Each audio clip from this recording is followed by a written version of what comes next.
السلام علیکم ورحمۃ اللہ وبرکاتہ۔ میں مفتی عبدالغنی قاسمی بھینسہ آپ حضرات سے مخاطب ہوں۔ ہم سب واقف ہیں کہ کل بروز چہارشنبہ 21 جولائی 2021 یوم عید الاضحیٰ ہے۔ سب سے پہلے میں تمام ہی اہلیان بھینسہ، اطراف و اکناف، دیہات و قصبات کے رہنے والے مسلمانوں کی خدمت میں عید کی پرخلوص مبارکباد دیتا ہوں اور دعا کرتا ہوں کہ اللہ تبارک و تعالی عالم اسلام کے تمام مسلمانوں کے لیے عید کی حقیقی خوشیاں نصیب فرمائیں۔ دوستو، اللہ تبارک و تعالی کا ہم کو شکر بجا لانا چاہیے تو تقریباً 1.5 سال کے بعد پوری آزادی کے ساتھ عید منانے کا موقع ہمیں نصیب ہو رہا ہے۔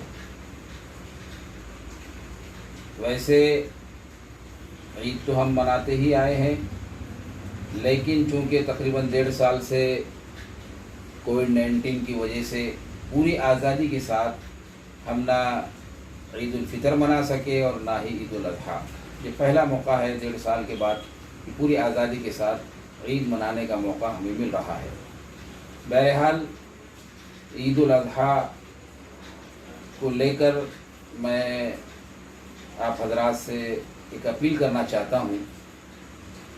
یہ عید قرباں جس کی خصوصیت یہ ہے، اس عید کے موقع سے حضرت ابراہیم علیہ نبینا علیہ الصلوۃ والسلام کی سنت کو زندہ کرتے ہوئے پیارے آقا صلی اللہ علیہ وسلم کی ہدایت کے مطابق ہم لوگ جانوروں کی قربانی دیتے ہیں۔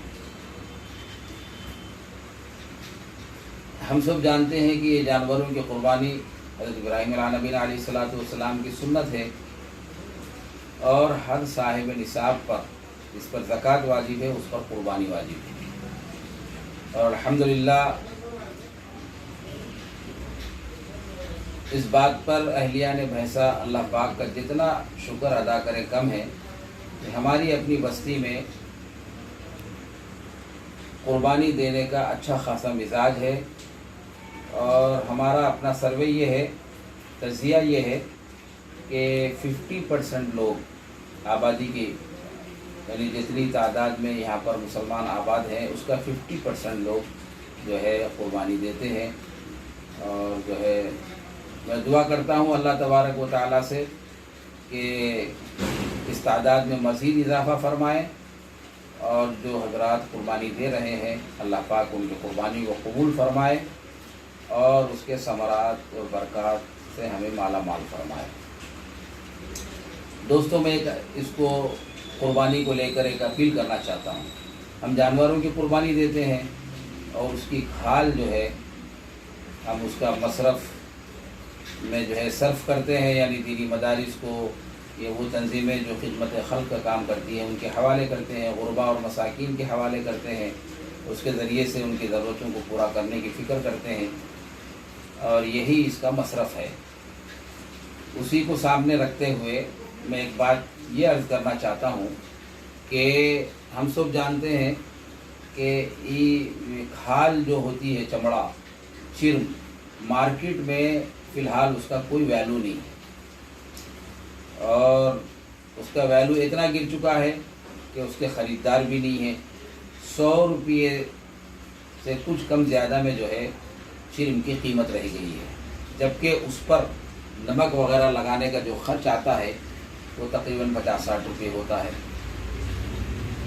تو یہ جو چرم ہم دینی مدارس کو یا ان تنظیموں کو جو خدمت خلق انجام دیتی ہے یا غربا اور مساکین کو دیتے تھے، تو اس سے جب اس کا اچھا ویلیو تھا اور مارکیٹ میں اس کی قیمت تھی تو کافی خطیر رقم جو ہے حاصل ہوتی تھی، اس سے نفع ہوتا تھا اور جو سے جو ہے فائدہ ہوتا تھا، لیکن اس کی قیمت مارکیٹ میں ختم ہو گئی۔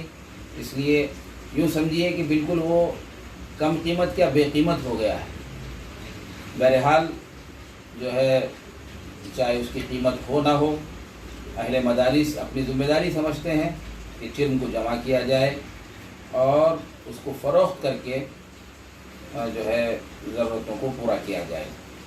بہرحال جو ہے اس کو جمع کیا جائے۔ الحمدللہ ہماری اپنی بستی میں کچھ فکر مند نوجوان جو ہے تقریباً 4-5 سال سے اجتماعی چرم جمع کرنے کا جو ہے بیڑا اٹھائے ہوئے ہیں، اور الحمدللہ وہ پوری کوشش کرتے ہیں.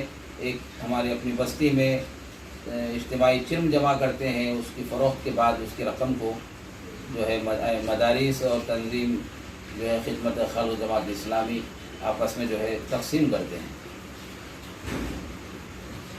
یہ اجتماعی چرم جو جمع کرنے کا سلسلہ چل رہا ہے تقریباً 4-5 سال سے، اس سال بھی جو ہے وہ نوجوان فکر مند ہے اور انشاءاللہ جو ہے وہ جمع ہوگا. اس کو لے کر مجھے ایک اپیل کرنی ہے، وہ یہ ہے کہ چرم سالم ہوتا ہے، کسی قسم کا اس میں نقص نہیں ہوتا ہے، اور جو ہے کوئی شگاف اس میں نہیں ہوتا ہے، تو وہ جو ہے صحیح قیمت سے فروخت ہوتا ہے. جس چرم میں، جس کھال میں کوئی نقص پیدا ہو جاتا ہے، ان کی یہ صورتحال ہے، اسی کے پیش نظر میں ایک اپیل کرنا چاہتا ہوں. وہ یہ ہے کہ چرم اگر صحیح ہوتا ہے، کسی قسم کا اس میں نقص نہیں ہوتا، تو جو کچھ اس کی مارکیٹ میں قیمت چل رہی ہے وہ حاصل ہو جاتی. اور اگر اس کے اندر کسی قسم کا نقص ہو جائے، جیسے چھری کے لگنے سے اس میں شگاف پڑ جائے یا کوئی سوراخ ہو جائے، تو وہ چرم آج کی مارکیٹ میں انویلڈ ہو گیا ہے، اس کو خریدار لینے کے لیے تیار ہی نہیں ہے. یعنی یوں سمجھیے کہ اس کی کوئی قیمت ہی نہیں.